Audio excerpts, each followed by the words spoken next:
दादू जी बच्चा देखिए कॉपी कहाँ तक पढ़ा है, कहाँ तक हो गया था? पार्श्वनाथ पढ़ना है। अच्छा, जैन धर्म हम देख रहे थे। जैन धर्म में हमने कितना 24 तीर्थंकरों का नाम याद सबको करना था? नहीं, 10 पे याद करना। शुरू का 3, अंतिम का 3, 22, 23, 24 नहीं। उसके बाद फिर हमने एक बोला कि इसका मल्लीनाथ को याद रखना है। और एक और किनको याद रखोगे? शांतिनाथ। तो ये शांतिनाथ का चिन्ह क्या है? हरिण। चलो तो देखिए सबके पीछे नहीं जाने से पार्श्वनाथ। पार्श्वनाथ की माता का नाम वामा देवी था। तो जब वो पार्श्वनाथ गर्भ में थे तब उनको सर्प का क्या आया? सपना आया। नाम पार्श्वनाथ रखते। अब प्रतीक चिन्ह सर्प है उनका, है ना? प्रतीक चिन्ह सर्प रख दिए। ठीक है, इस सबके पीछे कुछ ना कुछ रीजन होता है, जैसे पार्श्वनाथ के बारे में बताया जाता है। तो हमें आज पढ़ना है 23वें तीर्थकर। 23वें तीर्थकर, तीर्थकर इनका नाम क्या हुआ? पार्श्वनाथ। पार्श्वनाथ इनका अध्ययन करना है। यहाँ से इनके बारे में ज्यादा बातें नहीं है जिसको आपको समझना है, नहीं, जिनमें जो जो बातें पूछी जाती है उसको हमको देखना है। इनके माता पिता का भी नाम आपको थोड़ा सा ध्यान में रखना है। माता जो थी, माता, इनके माता का नाम था वामा देवी। क्या नाम था? वामा देवी। वामा देवी, वामा देवी इनके माता का नाम हुआ। ये जो पिता हुए हैं, पिता का नाम अश्वसेन। पिता का नाम अश्वसेन हुआ। अश्वसेन काशी के राजा हुआ करते थे। कौन से वंश के थे बताइए? वंश, कुल। जैसे हमने बताया ना कि आपको क्या याद रखना है? दो जो है कौन सा? हरिवंशीय है, बाकी सभी इक्ष्वाकु वंशीय है। 6 हरिवंशीय कौन कौन है? एक 20 में और कौन 22 में। तो 20 में जो है उनका नाम क्या है? मुनि सुव्रत। मुनि सुव्रत, ठीक है। अब 22 में जो है उनका नाम है अरिष्ट नेमि। अरिष्ट नेमि। इनका एक और नाम मिलता है क्या? नेमिनाथ नाम दिया जाता है। नेमिनाथ। ये दोनों जो है, ये जो कौन सा वंश? हरिवंशी। ये दोनों हरिवंशी हैं, वंशी हैं। इनको छोड़ दे तो बाकी जितने हैं सब के सब कैसे हैं? इक्ष्वाकु। इक्ष्वाकु वंशी है। इक्ष्वाकु वंशी। तो साथ ही ध्यान में रखना है आपको। तो पार्श्वनाथ भी किस वंश से संबंधित है? इक्ष्वाकु। ठीक है। कहा जाता है कि इन्होंने 84 दिनों का कठोर तपस्या किया था। 84 दिनों का कठोर तपस्या करने के बाद इनको ज्ञान की प्राप्ति। इन्होंने जो तपस्या किया था उसका नाम है आश्रम पद स्थल। आश्रम पद, या उसको हम आश्रम पद उद्यान का नाम दिया गया है। उसका नाम एक बार देख लेंगे, थोड़ा सा विवाद यहाँ है। आश्रम पद उद्यान। उद्यान, उद्यान यह आपको पड़ेगा वाराणसी। वाराणसी कहा जाता है किसी वाराणसी में यहीं पर 83 दिनों तक तप किए। 83 दिनों तक तप किए। तप करने के बाद इनको ज्ञान का प्राप्ति मिलता है। तो बस कुछ इतिहासकारों में मतभेद इनको है ना, ज्ञान प्राप्ति स्थल को लेकर के। ठीक है, सॉरी, ये 84 दिन बताता है। 84 दिन कि 84 दिन तक आश्रम पर उद्यान नामक जो स्थल है ये वाराणसी के निकट है। वहां 84 दिनों तक तप करेंगे, इनको ज्ञान की प्राप्ति होगा। ज्यादातर आप किताब पढ़ेंगे तो किताबों में ये देता है कि जो पार्श्वनाथ थे इन्होंने अपना जो ज्ञान, इनको जो केवल की जो प्राप्ति हुआ, ज्ञान की प्राप्ति, वो संवेद शिखर में हुआ। कहां हुआ था? संवेद शिखर। संवेद शिखर तो आपको बताया है कि कहां मिलेगा? पारसनाथ पहाड़ी। पारसनाथ पहाड़ी, पहाड़ी कहां बताइए आप? झारखंड के गिरिडीह जिले में। झारखंड, ये कहां मिलेगा? झारखंड के गिरिडीह जिले में पारसनाथ पहाड़ी। तो पारसनाथ पहाड़ी पर ये 83 दिनों तक कठोर तप किए। 83 दिनों तक कठोर तप करने के बाद इनको ज्ञान की प्राप्ति हुआ। देखिए, इनको ज्ञान की प्राप्ति को लेकर के, इनको केवल प्राप्ति को लेकर इतिहासकारों में ही मतभेद रहा। 2 तरह की बातें आपको किताब में देखने को मिलता है। जनवरी आपको क्या मिलेगा? आश्रम पद उद्यान, ये कहां? वाराणसी। और एक क्या देता है? संवेद शिखर। संवेद शिखर पारसनाथ पहाड़ी, झारखंड। तो दोनों अलग अलग जगह है। एक कहां बनारस पड़ता है, एक झारखंड के है ना गिरिडीह जिले में पड़ते हैं। दोनों अलग अलग, लेकिन दोनों बातें आपको जानना है। जहां जहां विवाद है, मतभेद, वहां सब बातें जानेंगे।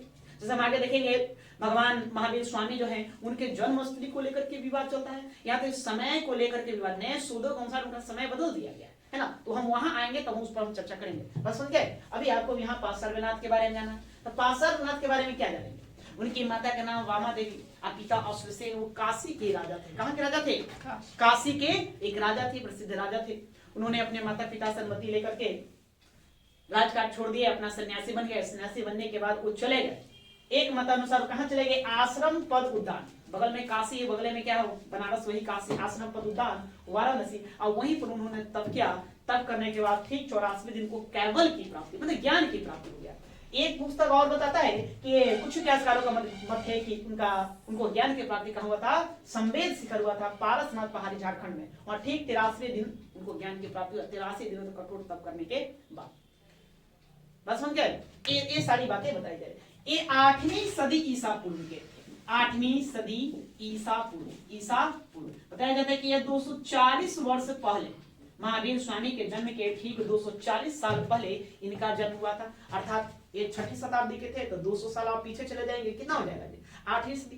तो 8वीं सदी ईसा पूर्व में इनका समय अवधि बताया जाता है। अब ऐसा नहीं कि एक तीर्थकर के निधन के बाद अगला तीर्थकर आ गए, ऐसा कहीं कोई प्रमाण देखने को नहीं मिलता है। मैंने बीच में गैप भी रहा अच्छा खासा, गैप रहने के बाद वो आपको आएगा।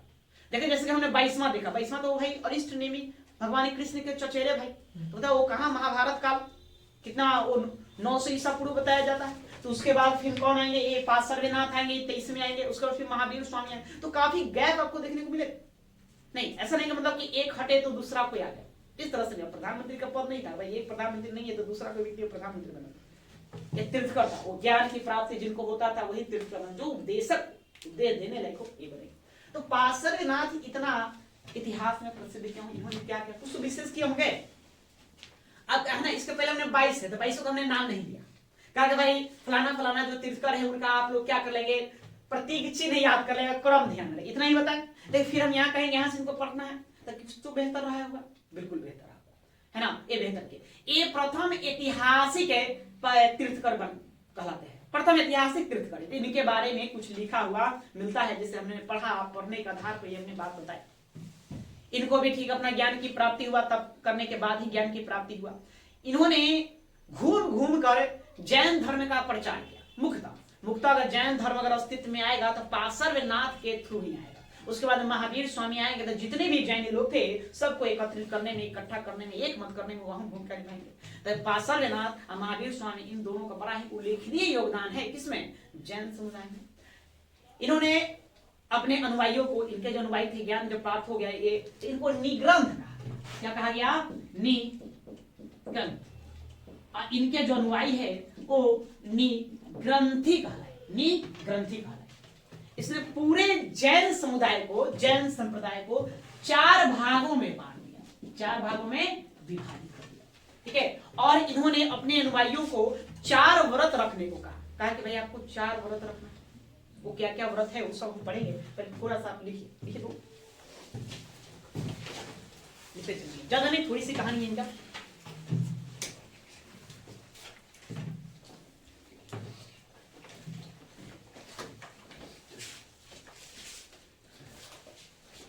हेडिंग देंगे जैन पार्श्वनाथ, उसके बाद आप लोग लिखेंगे पार्श्वनाथ,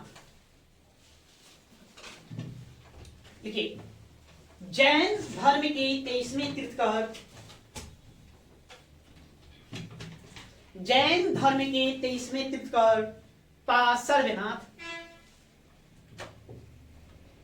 जैन धर्म के 23वें तीर्थकर पार्श्वनाथ प्रथम ऐतिहासिक तीर्थकर माने जाते हैं, प्रथम ऐतिहासिक तीर्थकर माने जाते हैं।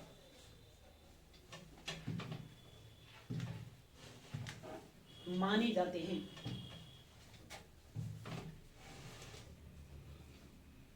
माने जाते हैं। पॉइंट बाय पॉइंट आप लोग लिखते चलिए आगे।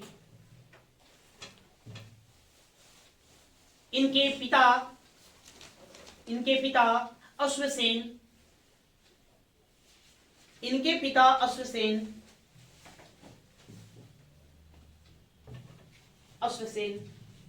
काशी के इक्ष्वाकु वंशीय शासक थे, काशी के इक्ष्वाकु वंशीय शासक थे।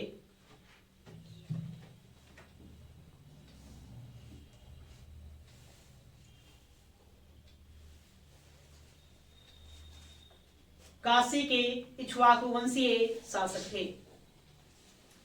इनकी माता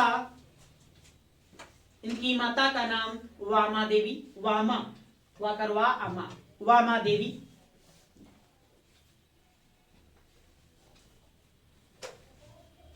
इनकी माता का नाम वामा देवी और पत्नी प्रभावती थी, प्रभावती।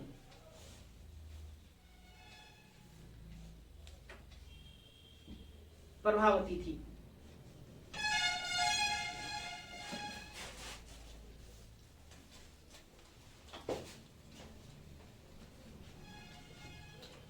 पार्श्वनाथ का काल, पार्श्वनाथ का काल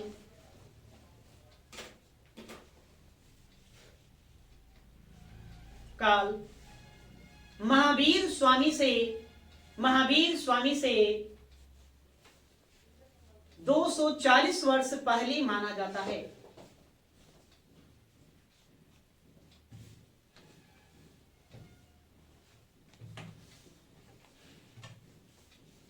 240 वर्ष पहले माना जाता है। पार्श्वनाथ का काल महावीर स्वामी से 240 वर्ष पहले माना जाता है, पहले माना जाता है।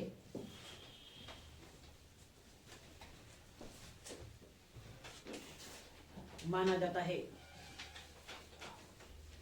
वे 30 वर्ष की अवस्था में, वे 30 वर्ष की अवस्था में गृह त्याग कर दिए, गृह त्याग कर दिए।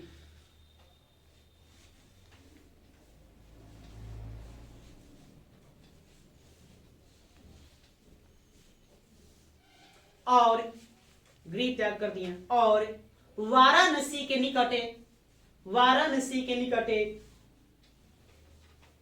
निकटे आश्रम पद उद्यान, आश्रम पद उद्यान नामक स्थल पर, नामक स्थल पर, आश्रम पद उद्यान नामक स्थल पर 84 दिनों तक कठोर तप,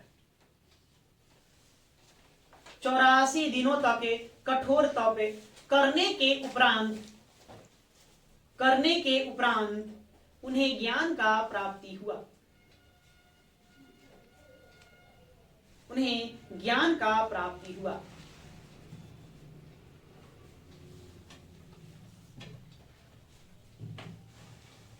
ठीक है, या तो एक मत ये दिया जाता है, इसको आपको ध्यान में रखना। दूसरा मत क्या दिया जाता है?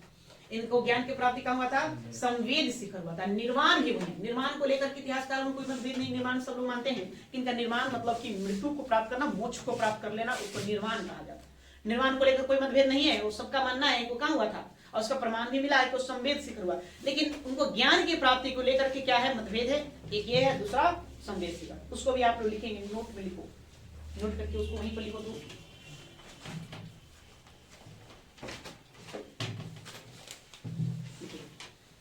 कुछ साहित्यों के अनुसार, कुछ साहित्यों के अनुसार अनुसार अनुसार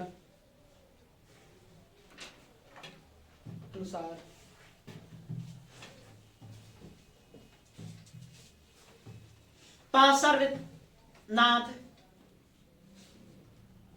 पार्श्वनाथ को संवेद शिखर,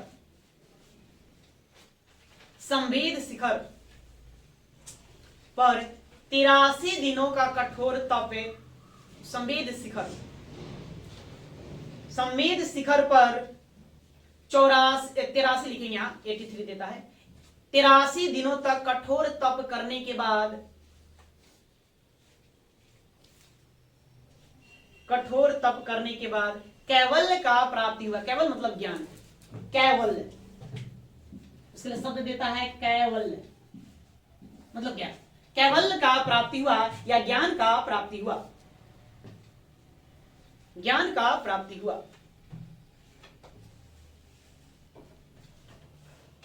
ठीक है, तो ये मतभेद वाला बात है, आपको दोनों बातों को ध्यान में रखना है।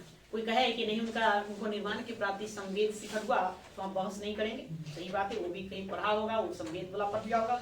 नहीं, ऐसे आपको ज्यादातर प्रमाणित क्या देता है? आश्रम पद उद्यान, आश्रम पद उद्यान, एक कहाँ मिलेगा? वाराणसी। तो वाराणसी के पास ही उनको ज्ञान का प्राप्ति हुआ था। या अब आगे लिखिए, आगे ज्ञान प्राप्ति के बाद, ज्ञान प्राप्ति के बाद, प्राप्ति के बाद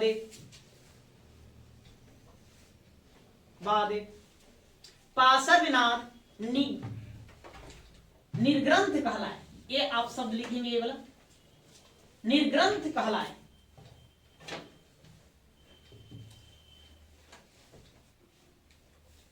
निर्ग्रंथ कहलाए और उनके अनुयायी, अनुयायी मतलब शिष्य, जो उनकी विचारधारा से प्रभावित हुए, जो उनके पीछे उनके, और उनके अनुयायी निग्रंथी कहलाए या निग्रंथी कहे गए, और उनके अनुयायी निग्रंथी कहे गए।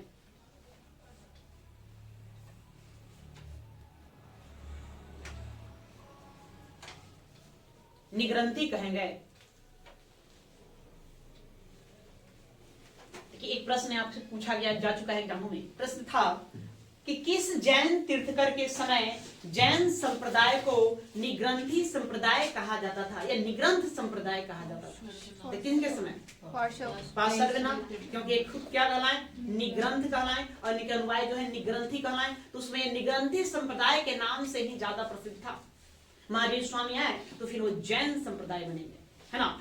जैन संप्रदाय से, जैन संप्रदाय पहले ही से ही था, लेकिन इनके समय वो सबसे ज्यादा बोली जाने वाली भाषा क्या था? निग्रंथी।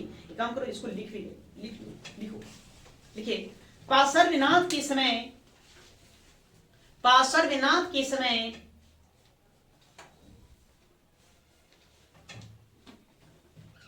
समय जैन धर्म को निग्रंथ संप्रदाय कहा गया या बोला गया। जैन धर्म को निग्रंथ संप्रदाय बोला गया।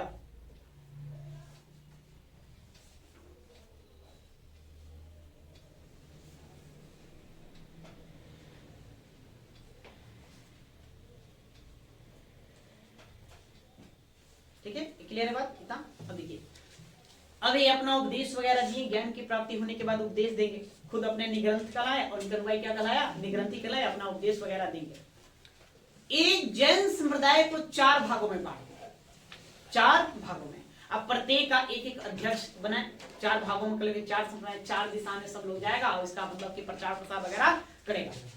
ठीक है, तो कितने भागों में बांटेंगे? 4 भागों में बांटेंगे। अब प्रत्येक का एक एक अध्यक्ष नियुक्त करेंगे। उन अध्यक्षों को गंधर कहा गया।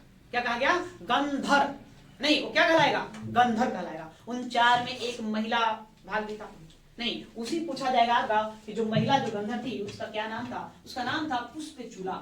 पुष्पचूला, यही आपको ध्यान में रखना है उन 4 गंधर्वों में। हम आगे आएंगे, पढ़ेंगे महावीर स्वामी, तो हम फिर देखेंगे 12 गंधर्व, वहां क्या करेंगे? 12 भाग बनाएंगे, अब 12 गंधर्वों की स्थापना करेंगे। ये कितना? 4। या तो लिखिए, देखेंगे। पार्श्वनाथ ने जैन संप्रदाय को 4 गणों, वही भाग कहिए, 4 गणों में विभाजित किया।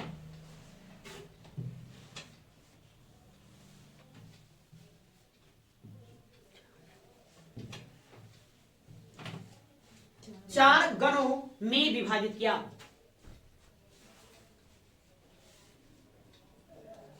प्रत्येक गण के लिए एक एक अध्यक्ष नियुक्त किया गया। प्रत्येक गण के लिए एक एक अध्यक्ष नियुक्त किया गया। एक एक अध्यक्ष नियुक्त किया गया जो गंधर कहलाए। गंधर, जो गंधर कहलाए।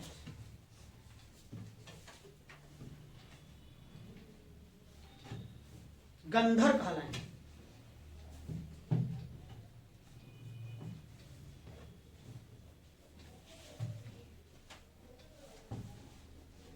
उसमें से एक स्त्री गंधर था। उस स्त्री गंधर की अध्यक्षता किसने की? कौन अध्यक्ष थे? नहीं, पुष्पचूला नहीं, ये महिला है, इनको क्या कहेंगे? अध्यक्षा। क्या कहेंगे? अध्यक्षा। क्या आपसे पूछा जाएगा कि जो महिला गण थी उसकी अध्यक्षा कौन थी? अध्यक्षा कौन रहेगी? पुष्पचूला लिखेंगे। स्त्रियों के गण की अध्यक्षा स्त्रियों के गण की अध्यक्षा पुष्पचूला थी। पुष्पचूला थी। पुष्पचूला थी। पुष्पचूला थी।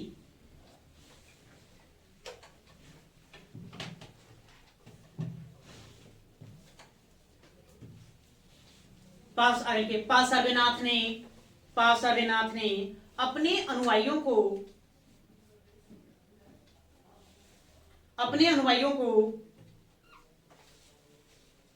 पार्श्वनाथ ने अपने अनुयायियों को 4 व्रतों की शिक्षा दी। 4 व्रतों की शिक्षा दी।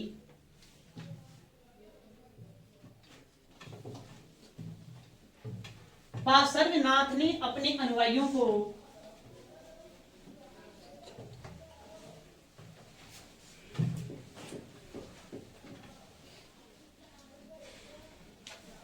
अपने अनुयायियों को 4 व्रतों की शिक्षा दी जो अधोलिखित हैं। डैश देना, जो अधोलिखित हैं।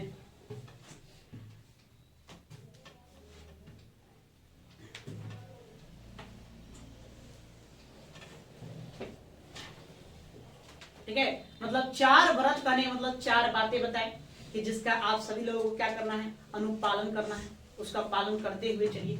हर संस्था का, हर समुदाय का कुछ न कुछ नियम होता है, यही बताया। तो 4 क्या क्या था उनका? तो पहला वो बताया सत्य। क्या? सत्य। सत्य मतलब इनका कहना था कि सदा सत्य बोलो। सदा सत्य बोलो। अपने अनुयायियों को कहें कि आप लोगों को सदा क्या करना है, सत्य बोलना है, झूठ का सहारा नहीं लेना। दूसरा असत्य। असत्य, सत्य मतलब होता है चोरी न करना। चोरी न करना, आपको चोरी न करना है। फिर उन्होंने बताया अपरिग्रह। अपरिग्रह, अपरिग्रह का अर्थ होता है संपत्ति। संपत्ति अर्जित न करना। भाई संपत्ति तुम अर्जित कर लिया तो साधु संत कहेगा। संपत्ति अर्जित न करना, आपको संपत्ति अर्जित नहीं करना है। फिर उन्होंने बताया अहिंसा। अहिंसा मतलब हिंसा न करना है। हिंसा न करने की बातें कहें, हिंसा न करना। तो देखिए एक 4 व्रत है, इनका व्रत है प्रश्न कई बार पूछा गया है ना। एक वो पार्श्वनाथ ने कितने व्रत दिए थे? कितने? 4 व्रत दिए थे, है ना। उसमें सबसे पूछ जाएगा निम्नलिखित में कौन सा व्रत है पार्श्वनाथ के द्वारा नहीं दिया गया? एक इस तरह से प्रश्न है। तो चारों को ध्यान रखना है। सत्य, असत्य, अपरिग्रह, अहिंसा। सत्य मतलब सदा सत्य बोलो। उन्होंने कहा कि भाई सदा सत्य बोलिए।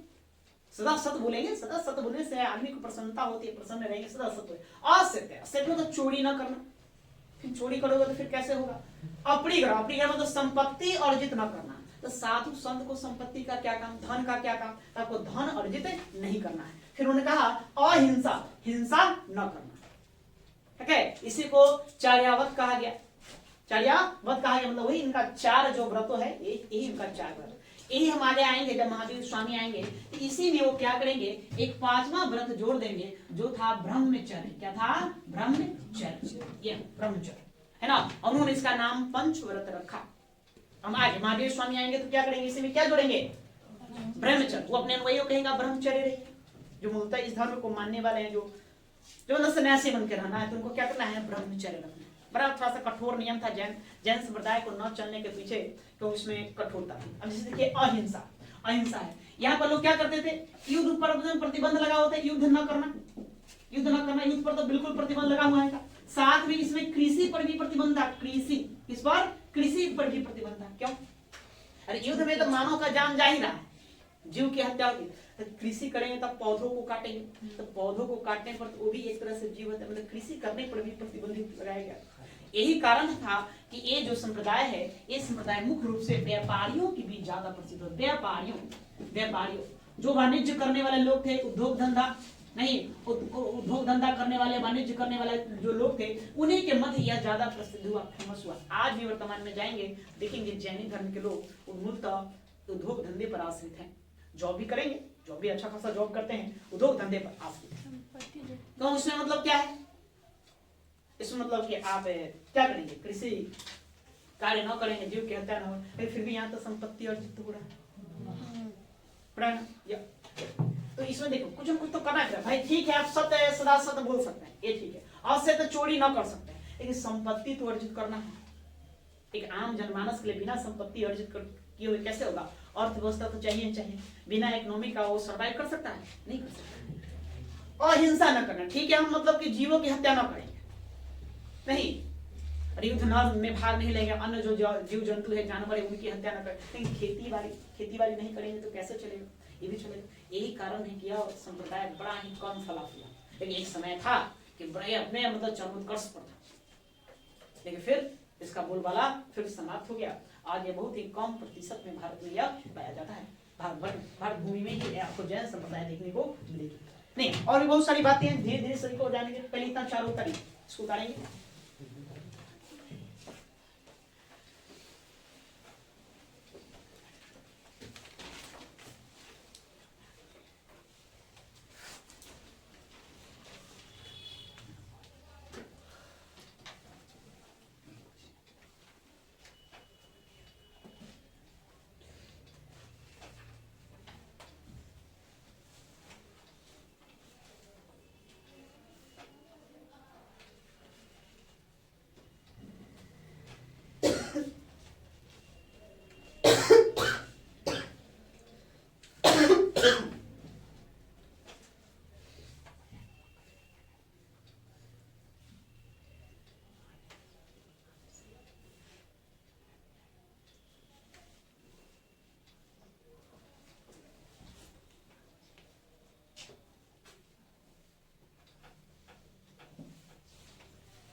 हो गया जी, चलिए ठीक है। तो ये 4 सत्य है, 4 व्रत है, कौन सा धर्म के?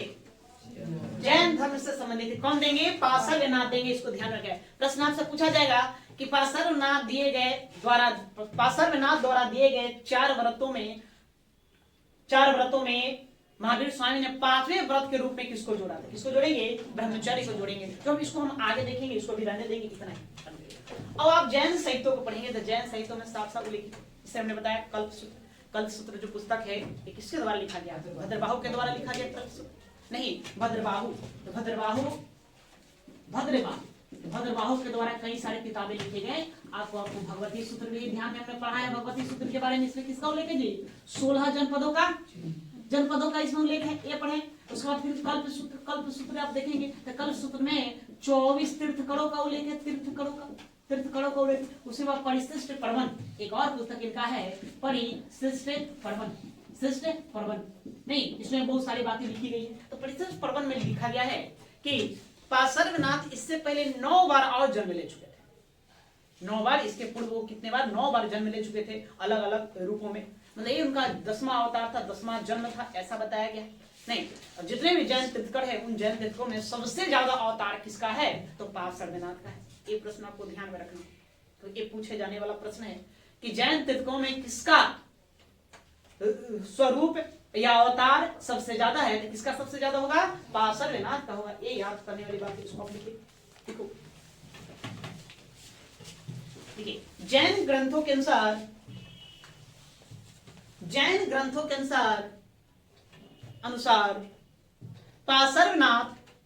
पार्श्वनाथ इसके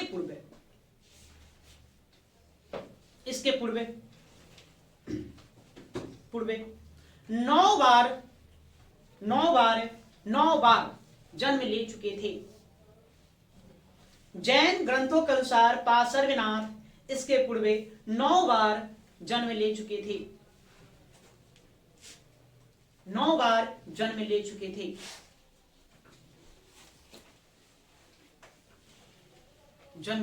थे। सभी जैन तीर्थकरों में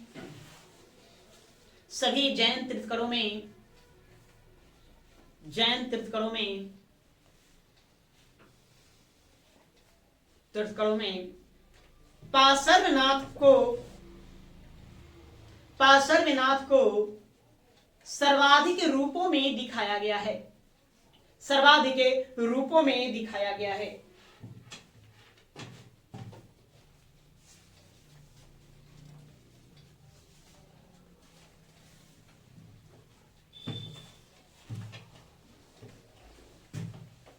सर्वाधिक रूपों में दिखाया गया है। ठीक है, तो देखिए हमें मूलतः पार्श्वनाथ से इतना ही पढ़ना था, इतनी बातें। मूल रूप में वो फेमस हुए अपने इन 4 व्रतों के कारण वो क्या हो गए, प्रसिद्ध। ठीक है, जितने भी जैन तीर्थकर हैं उसमें उनका अपना एक अलग स्थान मिला, इसी 4 व्रतों के कारण मिला। अब ये निर्वाण की प्राप्ति, निर्वाण मतलब कि क्या हुआ, निर्वाण, मोक्ष की प्राप्ति। जैन तीर्थकर में जो है वो लोग अपने मृत्यु को निर्वाण बोलते हैं।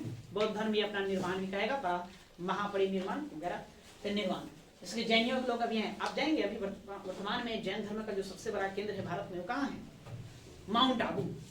माउंट आबू जाएंगे राजस्थान में, माउंट आबू जहाँ दिलवारा का जैन मंदिर भी बना हुआ है ना। वर्तमान में भारत में अगर जैन मंदिरों की हम चर्चा करें तो दिलवारा का जैन मंदिर सबसे बेजोड़, सबसे आकर्षित है। उसका तो जवाब है, जितना वो भव्य और आकर्षक को बनाया गया। दुनिया भर से सैलानी लोग आते हैं उस मंदिर को देखने के लिए। वो भी आपको कहाँ मिलेगा, माउंट आबू पर्वत पर ही। अरावली पर्वत श्रेणी के अंतर्गत राजस्थान में माउंट आबू पर्वत पर को बना हुआ है, और वही अभी वर्तमान में जैन संप्रदाय का सबसे बड़ा केंद्र है। उसके अलावा फिर पावापुरी भी आप जाएंगे तो वहां भी आपको देखने को मिलेगा। बगल में वैशाली है, वैशाली में भी आपको वहां पर अपना केंद्र देखने को मिलेगा। मतलब ऐसे केंद्र बहुत जगह है, लेकिन जो सबसे बड़ा समुदाय समूह जो रहता है वो कहाँ रहता है ना, दिलवारा का जैन मंदिर माउंट आबू, वहां जाएंगे तो आपको वहीं देखने को मिलेगा। ये लोगों का अपना निर्वाण प्राप्ति करने का। अभी वर्तमान में हम आर्टिकल आपको पढ़ाए थे, आर्टिकल 21 क्वालिटी में नहीं पढ़ाए, तो आप लोगों को पढ़ना भी है, वहां हम देखेंगे, है ना। एक विधि है संलेखन विधि। क्या है संलेखन? जैन समुदाय के लोग जो होते हैं, जो मूल रूप में इससे जुड़े हुए हैं, वो अपने जीवन के अंतिम क्षणों में क्या करते हैं, अपने आप को खाना पीना त्याग देंगे, कमरे में बंद कर लेंगे। ऐसा सुना है हमने, हालांकि पढ़े भी है उसके बारे में, लेकिन वर्तमान में अभी की जो स्थिति है उन स्थितियों के अनुसार जब उनको लगेगा अब मेरा मृत्यु तय है, तो हाथ पर काम करना उस तरह से बंद कर दिया, है ना। अब जो आया है उसको तो जाना ही पड़ेगा, सिंपल सी बात है। जब जा ही रहे हैं तो मृत्यु को प्राप्ति ही करना, अच्छा तरीके से प्राप्त करें, एक अच्छे मार्ग हमें मिल जाए, हमें स्वर्ग की प्राप्ति हो। तो क्या करते हैं, लेकर विधि का प्रयोग करते हैं। खाना पीना त्याग देंगे, तब करते हो अपने प्राण का त्याग कर देना, भूखे प्यासे रहना और मर जाना। तो सर कितना कष्टकारी किया। इस पर मुकदमा भी चला है। आर्टिकल 21 को कहता है जीने का अधिकार, सबको जीने का अधिकार है। भाई आप अपने आप को मार रहे हैं तो आत्महत्या के तुल्य है, उसको प्रतिबंध भी लगाया गया। ठीक है, उसके बारे में हम उस सब बाद में हम पॉलिटी पढ़ाएंगे, तो आर्टिकल 21 को फिर हम चर्चा करेंगे कि जैन संप्रदाय के लोग क्या किस तरह से निर्वाण की प्राप्ति करते हैं। निर्वाण पार्श्वनाथ का निर्वाण कहाँ प्राप्त हुआ, ये आपसे प्रश्न पूछा जाएगा। तो इसके लिए हम बताएं अभी कहां पर, संवेद शिखर पर इनको निर्वाण की प्राप्ति हुआ। निर्वाण कहा जाता है कि पार्षद माँ अपने जीवन के ठीक 100वें वर्ष, कितने 100 साल, मतलब सेंचुरी लगा लिया भाई, अब कितना जीवन नहीं, सेंचुरी लगा लिए, तो 73 अनुयायियों के साथ, अपने 73 शिष्यों के साथ अपने चेला को ले लिए, लेकर कहाँ चले गए, पार्श्वनाथ संवेद शिखर चले गए, पारसनाथ पहाड़ी पर चले गए, और उसी पारसनाथ पहाड़ी पर उसी संलेखन विधि से तप करते हुए अपने प्राणों की आहुति दी। नहीं, स्वर्ग को प्राप्त कर ले, है ना, निर्वाण को प्राप्ति कर ले, ऐसा ये माना जाता है, ऐसा बात बताया जाता है जैन ग्रंथों के अनुसार। ठीक है, उसी पार्श्वनाथ पहाड़ी को, पार्श्वनाथ जो पहाड़ी है, पार्श्वनाथ पहाड़ी की सबसे जो ऊंची चोटी है संवेद शिखर, उस संवेद शिखर को जैन धर्म का सबसे पवित्र स्थल माना जाता है। क्या पवित्र स्थल माने जाने के कारण, एक आप बताए हैं ऋषभ देव, ऋषभनाथ कहिए, आदिनाथ कहिए, जैन धर्म के संस्थापक पहले तीर्थकर जो माने जाते हैं, तो उनको भी ज्ञान की, है ना, उनको भी ज्ञान की प्राप्ति, है ना, संवेद शिखर बताया जाता है कि संवेद शिखर। हालांकि उनको निर्वाण की प्राप्ति कैलाश पर्वत चले गए और वहीं पर अपना वही तप करते हुए अब निर्वाण को प्राप्ति कर लिया। उनके बारे में और भी बहुत सारी बातें बताई जाती है। मैंने पढ़ा कि वो अन्न कभी ग्रहण नहीं किया, हमेशा वो गन्ने का जो रस होता है, रस, वो गन्ने का रस का सेवन करते थे, उसी गन्ने के रस पर वो अपना पूरा जीवन सर्वाइव कर लिया। तो ऋषभ देव के बारे में इस तरह की बातें बताई जाती है। तब उतना फोकस नहीं करना है कौन क्या करते थे, आपको मूल तक क्या करना है, कहां से क्या प्रश्न बनता है उस पर फोकस करना है, उसको जानना है, उसी को बातें को दिमाग में रखना है। बाकी और बातें सुनते चलेंगे, है ना, वो सब ऐसे ही बात करने के काम आएंगे, कहीं बहस करने के काम आएंगे, बताने के काम आएंगे, लेकिन एग्जाम में वो सब काम नहीं आएंगे। एग्जाम में काम आएंगे ये सब, इन्हीं सब बातों को फोकस करना है। ऐसे बहुत सारी बातें हैं, इसलिए हम सब बातें आपको बताएंगे नहीं, जितना एग्जाम के दृष्टिकोण से जरूरी है उतना। तो लिखिए, देखेंगे निर्वाण, निर्वाण निकट जाए तो उसके बाद निर्वाण। पार्श्वनाथ पूरे 100 वर्ष की आयु में, पार्श्वनाथ पूरे 100 वर्ष की आयु में, पूरे 100 वर्ष की आयु में संवेद शिखर पर, संवेद शिखर पर, संमेद लिखेंगे, स आधा म मेद, संमेद, संमेद शिखर पर अपने 73 अनुयायियों, अनुयायी लिखने में दिक्कत नहीं हो रही है तो आप शिष्य लिख दीजिए। संवेद शिखर पर अपने 73 अनुयायियों, 73 अनुयायियों के साथ निर्वाण प्राप्त किया, निर्वाण प्राप्त किया।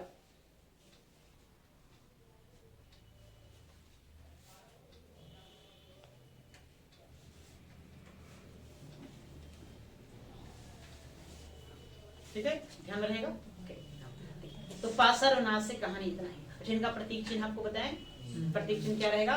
सर्प रहेगा। अच्छा, इनका रंग, रंग इसे कलर पूछा। देखिए, रंग 2 तीर्थंकरों से पूछा जाएगा, एक 23वें, एक 24वें। तो 23वें जो तीर्थंकर हुए इनके रंग जो था ये नीला था, और 24वें जो तीर्थंकर महावीर स्वामी है उनका सुनहला, सुनहला।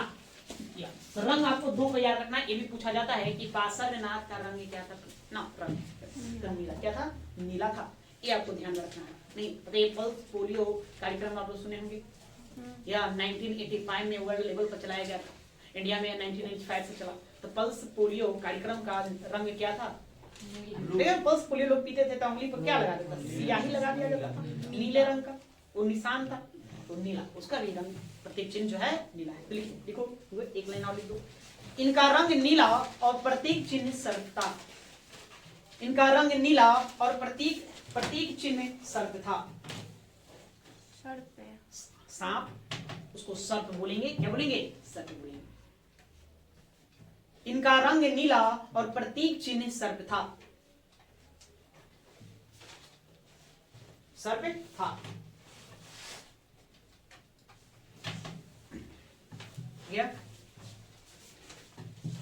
थोड़ा आप लोग संवेद शिखर लिखकर बैठ देंगे तो संवेद शिखर, इसके बारे में थोड़ा हम जान लेंगे। और संवेद शिखर,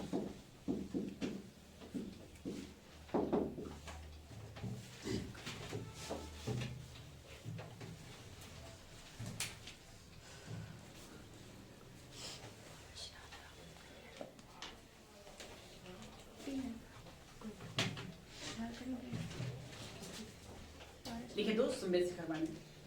देखिए, संवेद शिखर पारसनाथ पहाड़ी, संवेद शिखर पारसनाथ पहाड़ी, पारसनाथ पहाड़ी का सर्वोच्च शिखर है, का सर्वोच्च मतलब सबसे ऊंचा, पारसनाथ पहाड़ी का सर्वोच्च शिखर है।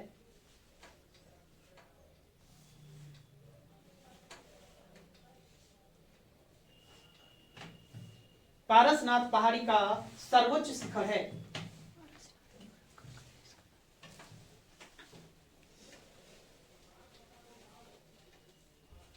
शिखर है।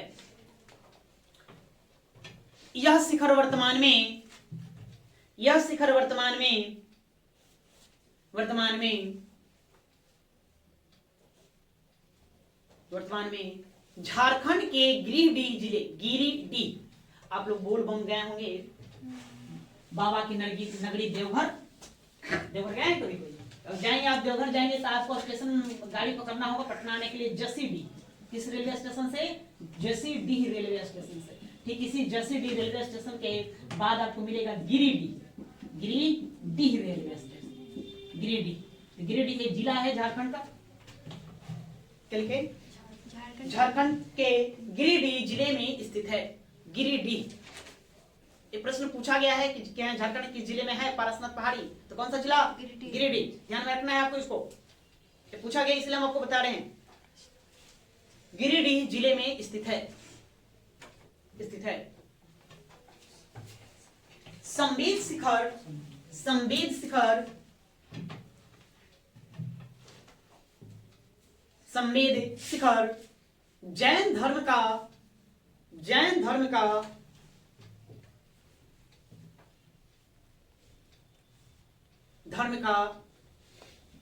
जैन सिद्ध क्षेत्र, कोष्ठ में लिखेंगे पवित्र स्थल,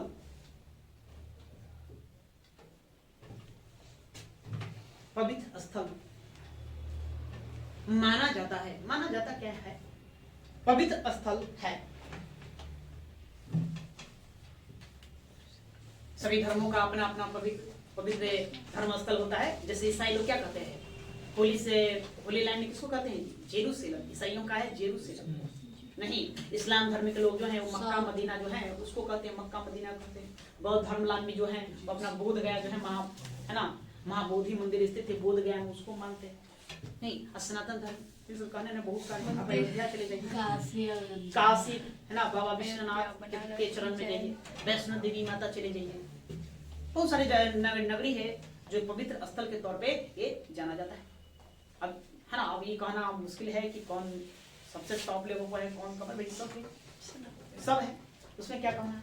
तो इतना बात समझिए आप। तो पार्षद विनाथ की कहानी अब यहीं पर हम समाप्त करते हैं। इनसे आपको इतनी ही बातें ध्यान रखना है, ज्यादा ये नहीं। अब ये हमको महावीर स्वामी पढ़ना है, तो महावीर स्वामी पढ़ेंगे तो समय भी हो चुका है, नहीं 5-7 मिनट में क्या बताएंगे, हेडिंग देकर छोड़ दीजिए। हम अगले क्लास में कल से उनको शुरू करेंगे। हेडिंग देंगे महावीर स्वामी या भगवान महावीर, जो लिखने की इच्छा है उसको लिखो, महावीर स्वामी। चलो आज के लिए इतना ही।